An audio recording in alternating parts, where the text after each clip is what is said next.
Good morning. Good morning. We are live. Good morning. This is your coach Yeboah. It has been um, a bit of time, and I want to encourage you to share the broadcast with someone, um, even as you've gotten on. It has been some weeks that we haven't been able to come on. Hello, hello, hello, hello, hello. Hello, hello, hello, hello, hello. Join me, share it with someone. It is going to be phenomenal as usual. Join in, and tune in. Welcome. Good morning. Happy Friday. I am excited. I am excited. I am excited to be here. You know, this whole studio thing, it's not easy to come on, but every time I get a chance to come on, I'm like, let's do it. So today I am here to talk to you about selfishness in marriage. Selfishness in marriage. And I want to just share the broadcast because it's going to be fire. It's going to be fire. Tune in. All right. The Lord bless you mightily. All right. All right. So many issues can happen in marriage. All right. We already know that. But I want you to know that at the root cause, at the root of all these issues that happen in marriage, we come to discover that selfishness is right there at the root of marital issues. So today I want to bring your mind to it, and I also want to shed some biblical wisdom on some of the issues that are experienced in marriage and how we can um, maybe even not realize or recognize that what is happening is due to your own selfishness. All right. Now, before we get started, I want you to just kind of type in where are you joining from? Your city, your country, your town. Just share where you are joining from. All right. It's going to be a quick live. I believe I've got 25 minutes to spare. And so after that, I have a video that I recorded for you 2 weeks ago. And we have not been able to post the video, but I'm going to make sure that today, welcome all the way from India. Wonderful. Welcome. Virginia. Yes, yes, yes, yes. Just drop where you're watching from. And we're going to do a quick study, but it's going to be worth it. So when we talk about selfishness in marriage, are we talking about not sharing the remote? Are we talking about, eating the food by yourself? Because listen, when I'm eating, you better not touch my food. Are we talking about that? Or is this something a lot deeper than that?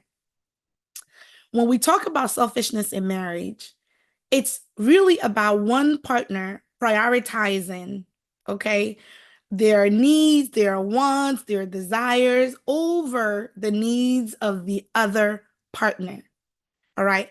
The Bible has given us a clear message, a clear model for what marriage ought to look like. But a lot of us have not been able to really walk in that, um, I will say, model because one, maybe we don't read our scriptures, or maybe we read it, but we don't understand it. Or maybe we just don't even have any encounter or don't even have scriptures in the first place. So, but even if you don't have scriptures, there are prescriptions. There's a model for marriage, even in society. Not everything society prescribes is right, but there are things that are pretty standard that you ought to follow that we don't follow. And you know what? That model of marriage is rooted in love, is rooted in humility, is rooted in service. Listen, even if you don't go to church actively, or you don't know God or Christ, or you just haven't had that encounter, everybody knows about love. No matter what belief system you have, there is something called love, and all of us are either giving love or looking for love. Every single one of us. I hope you can hear me. I hope you can see me. I'm gonna trust that the cameras are not, they're shaking on my side and not shaking on your side. So we're gonna continue. All right. So all that model is rooted in love. John 3:16. If you haven't read it, somebody has told you about it. That the God loves the world so much that he gave. When you love, you give. Love is sacrifice. You've heard me say this. If you've been watching me, if you're new to this channel, then you may not have heard it, but love is sacrifice. Love gives. Love gives. And we talk about um, love covers a multitude of sin. Now, I'm not talking about love covering things that are evil, pure evil, and we calling it love, and so turning the other eye, right? We turn the other we turn away from the things that we know are inappropriate. That's not what I'm talking about. But love covers in the sense that love is there to strengthen you when you are weak. Love is there to support you when you don't have, when you can't, when you can't carry your own. Love is there to substitute some of those things. And so it's a quick lesson today, but I'm here to teach. And I hope that you're here to learn, and you're here to pick up on what is being released. Okay. The Bible tells us in Philippians chapter 2, verse 3 and 4, it says that that's a perfect example of how to approach all of your relationships. All right. It says, do nothing out of selfish ambition or vain conceit. Rather, in humility, value others above yourselves, not looking to your own interests, but each of you to the interest of the others. Oh my goodness. Sometimes I read the scriptures and I'm like, man, the Bible is too beautiful. Like, I just fall in love all over again with the word, because all of you ought to listen, right? It says, listen to others, right? Do nothing in selfish ambition. You cannot do anything in selfish ambition. What that is telling you is that you cannot do something and think, oh, I'm just doing it for the sake of doing it. No, you cannot do anything in selfish ambition. Many of our relationships are on the verge of breaking, even your friendships, even your professional relationships, because you went to work and the boss decided to overuse you. You were hired for a certain job, and now they've decided you're too good. You're performing too well. And so, because you're doing so well, they are using you. Because you're doing, and we all know this, right? That the pay, the reward of doing great work, at your job, is more work. All of us know this. Listen, if you're here, share the broadcast, okay? Share with somebody, let them join in. We've got 20 more minutes, but I'm going to release some gems here. The reward for doing good is more work. But guess what? At the end, in the end, it's going to pay off. So you feel like, okay, that person, because I'm always there, I'm doing things I'm supposed to do, and so they take advantage. But let me tell you, Philippians chapter 2, verse 3 and 4. Do nothing out of selfish ambition. If you're serving someone, your spouse, your children, don't do it out of selfish ambition. Maybe you want a name for yourself. Even as we're serving, as we're leading people, we don't do things for our own names. It's not for us. We come in the name of He who sent us. You see, we go out and we go and we're giving the word and we're prophesying and we're praying for people and we're laying hands, and we decide to take the credit. We choose to put ourselves ahead of God because we're selfish. We're selfish. I don't even want to go there quite yet. Let me stay right here. I'm gonna try to stay right here. Do nothing out of selfish ambition or vain deceit. Rather, in humility, value others above yourselves. How many of us actually value others? How many of us said our spouse must be tired from work? Because I value my spouse, I'm going to make sure I put aside some of my own personal needs. I'm going to put aside my demands because let's be honest, most of us are demanding. You know what demanding is?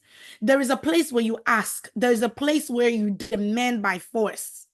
You want to anakazo people, you want to force people. This is the place where people hurt others because they feel like they deserve something. Listen, you deserve every good thing, but you cannot demand anything in a controlling manner. Nobody owes you anything. Do you understand what I'm saying? Nobody owes you anything, including your spouse. Your spouse doesn't owe you anything. But whatever is said to one is said to all. If I say it to one, I say it to all. The Lord commended men and gave them a mandate, commended women and gave them a mandate, and said to men, love your wives as Christ loved the church. How did Christ love the church? That he gave himself up for ransom. He gave himself. Do you know what it means to give yourself? It's to die to yourself. It's to remove all of your selfish ambitions and say, I'm going to give of myself. I'm going to do things for you. That in all actuality, I may not even have the capacity, but I will do it because I'm here to also serve you. You know, you're supposed to serve your spouse. And a lot of times when we tell the story of marriage, it's lopsided. It's lopsided. The men think they're supposed to be served. They're supposed to receive everything. And the women, our job is to make sure that the marriage doesn't break. It's lopsided. Then there are some women also who think they're supposed to come and cross their legs. They're supposed to come and just, you know, mind their business while the man is toiling, overworking, doing things. No. What was said to the men was said to the women. What was said to the women was said to the men. So both of us were doing the same thing. Your husband is not going to just love you as Christ loved the church. You are going to love him as Christ loved the church also. What I say to one, I say to all. We are in partnership. We are in a relationship, most importantly with God. When you understand that your marriage is between yourself, your spouse, and God, you move differently. Because then everything I'm doing against God and not my spouse. We're talking about selfishness in marriage. Selfishness in marriage. And you know what? It will creep up on you. It will creep up on you. You may not, look, selfishness is not very obvious, just like jealousy is not very obvious. It's very subtle and it creeps in bit by bit. Let me show you how you can be selfish in communication. When you focus on being right all the time, like I'm right. James chapter 1 verse 19 says something. Everyone should be quick to what? Quick to listen and slow to speak and slow to become angry. When you're slow to speak, you're slow to become angry. Many of us, we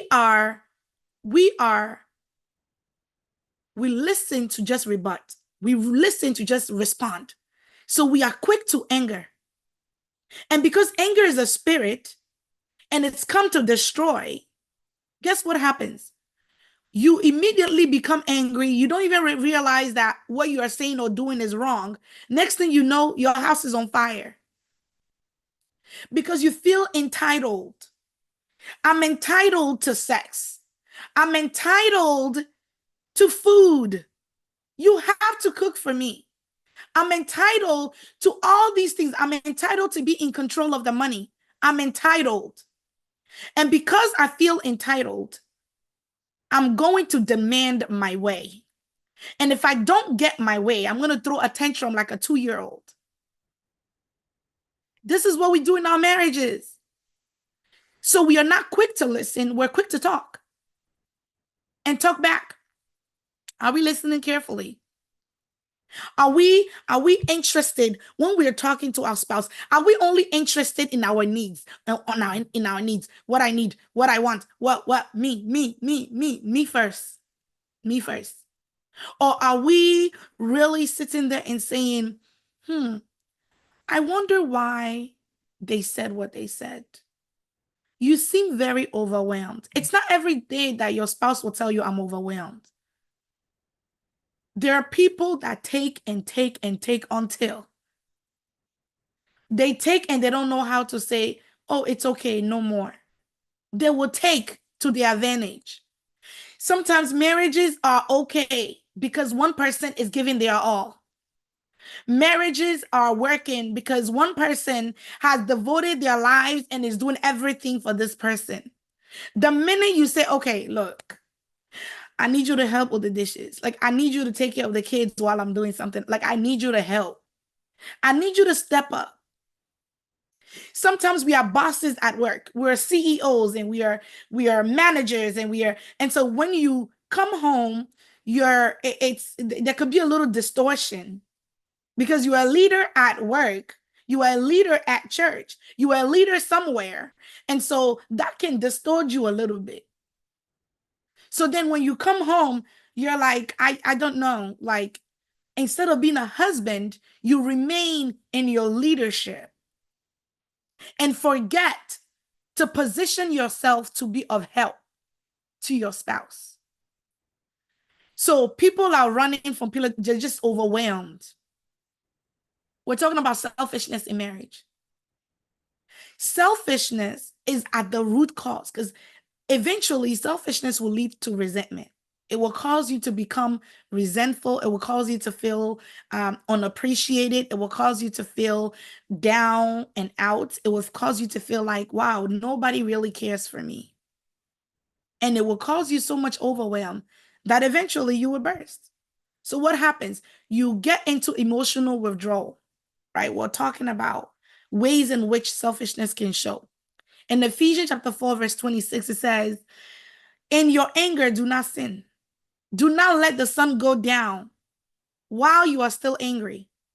And do not give the evil a foothold, the devil a foothold. So what happens is you get angry, the enemy steps in that moment to come and steal something, steals your joy, steals your time, steals your energy. Because anger and arguments and all those things, they're not of God. And when that steps into your household, it creates it causes dissension, it causes a negative energy. You understand that, right? I personally am one that functions. I can't be in a bad mood. Because everything I do is actually very associated to my mood. Okay. Maybe because I'm prophetic by nature, right?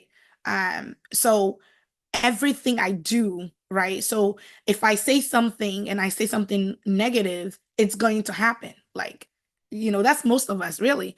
And so I try not to get moody, right? Because when you get moody, it's a big platform for the enemy. The enemy has a place of rest. The enemy knows when to step in when anger is on display.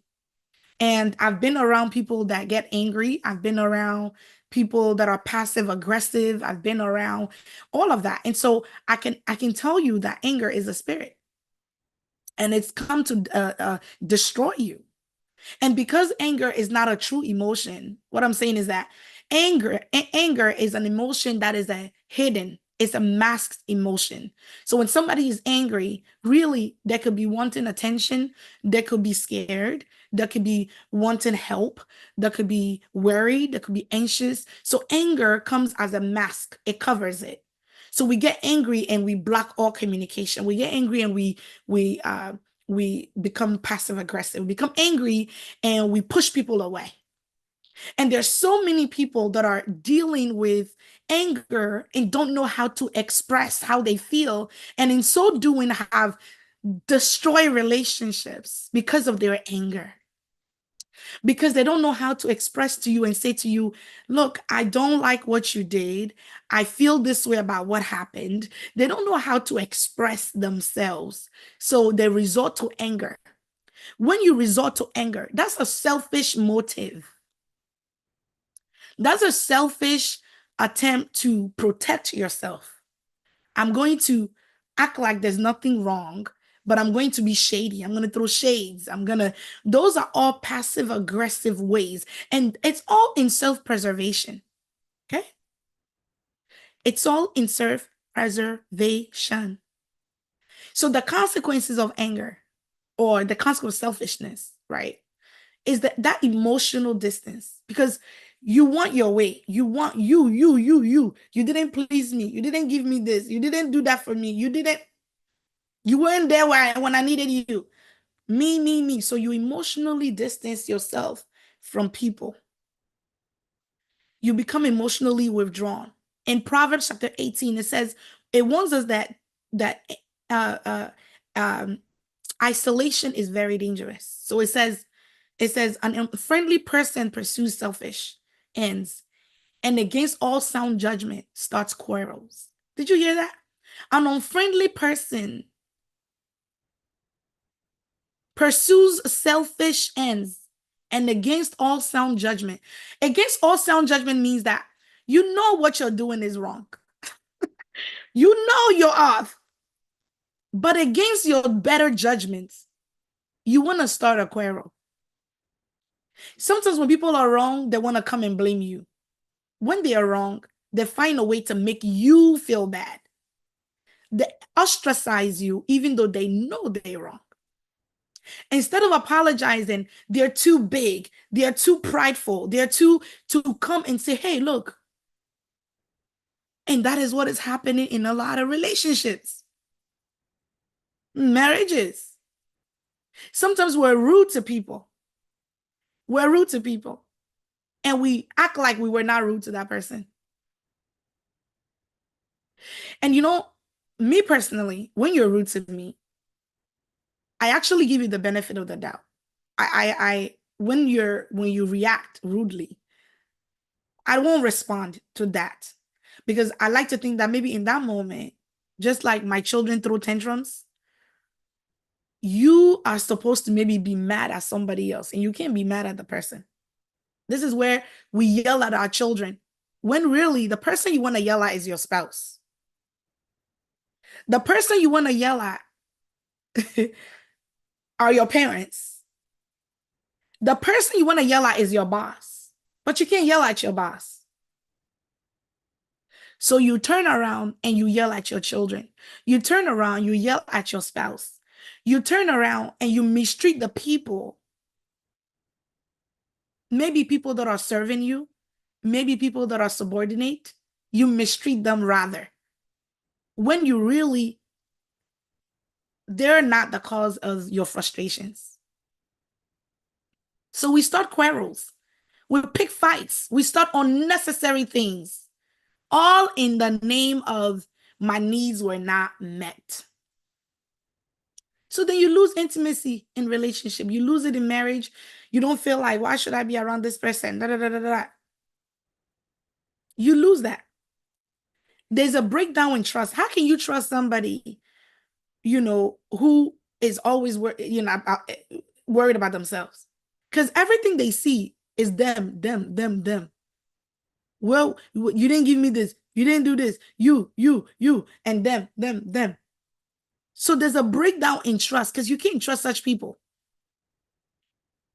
Do you understand what I'm saying? Selfishness. How do you identify selfishness in you? Ask yourself these questions. I'm done. I'm wrapping up. How do you identify that I'm selfish? Do I listen to my spouse? Do I allow my spouse to express themselves? Or do I shut them down? Listen, There are relationships, the person is walking on eggshells. You're even afraid to say, okay, this thing you're doing, don't do it. Look, we're married for a reason. We're married so that I can tell my husband when he's off, like, bro, you're a little off. Now, people can tell you, oh, no, you can't. You can't, especially if, no, no.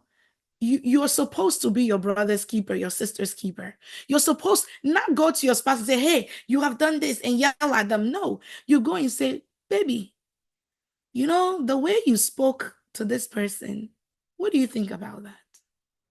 Do you think you should have spoke to that person the way you spoke to them? Baby, the way you spoke to your mom, this one, I don't know. That's our job to check one another. You check you, but you also check them. Don't be a spouse that is always yes, yes, yes, yes, and don't be a yes man or a yes woman. Please help your spouse. There are times my husband will be talking and he will say a word and the word is just not the way it's said. That's just not how we say it. Out of respect, I'm not gonna sit here and let him embarrass himself. Do you understand what I'm saying? Do you understand? If you say a sentence and the sentence is wrong, if the sentence is wrong, it is wrong. It's not about respect. It's not about rank. It's not about any. If it's wrong, I have to be able to say, baby, because if I don't correct you when we are together inside the house, you will go out there and embarrass yourself. And people will have no mercy on you. Do you understand that? Plenty of time I've wanted to come on live because I had a word, I wanted to release something. And my husband would look at me and said, this your head. Don't take this one online. Oh. He will look at me and say, at least put lipstick. Don't just go there because in the name of I have to release something and look like crazy. He would tell me, don't do it. Yes, that's what we're supposed to do as spouses. We can correct each other in love. I don't want him embarrassing himself out there, calling something what it is not, saying something that isn't, disturbing the peace when peace was just there and he came and just disturbed the peace. I have to be able to stand and say, this one, don't disturb the peace. Because even scripture says we must maintain, if at all possible, be at peace with all men. That's scripture. Do I look for win-win situations? Ask yourself. We're doing an assessment on our selfish levels. Do I look to compromise? Okay, I want us to travel on this day. Blah, blah, blah. Okay, baby, we can travel on this day because this day is actually a day I'm supposed to be really working and I cannot take off that day. Okay, so maybe let's do 2 days instead of 3 days. Okay, all right. I want to go eat at 5. Okay, well, can you make it 6 so that I'm also off work and we can go together? Are you understanding what I'm saying? Compromise, a win-win situation. Listen to the needs of others. We listen to the needs of our spouse. We listen to the needs of our friends. We listen to the needs of the boss. And the boss must listen to the needs of the one that is working for them. Why? Because we have families and we're also working. Listen to the needs of those around you, the needs of your children. Listen to their needs. Because as a mother, I can't tell myself, I'm working to take care of you. I'm always working. And no, the need of that child may not be this money that I'm working for. Do we understand that? The need, I can't determine what the need of that child is. That child can just say, Mommy, I just want to spend time with you. Which I've had that. I was working so hard and I thought I'm just, yeah, that's good. You're working. Kudos. But the need of those children is to spend time with mommy. And it's a rude awakening, but the Lord gives us children to teach us. He gives us spouses to teach us his ways, his love, his countenance. So when we are behaving, we must behave like God. We must behave like God. So how do we overcome selfishness? We must practice empathy, humility, communicate openly. There are people you can correct them. There are people you can tell them, hey, this thing, you know, this thing you did, you must be teachable. Listen, I shared a story of how my daughter told me one day, it's not her fault I'm late to work because I was yelling at her, hurry up, hurry up. And she was like, it's not my fault you're late at work. She was only 3 years old.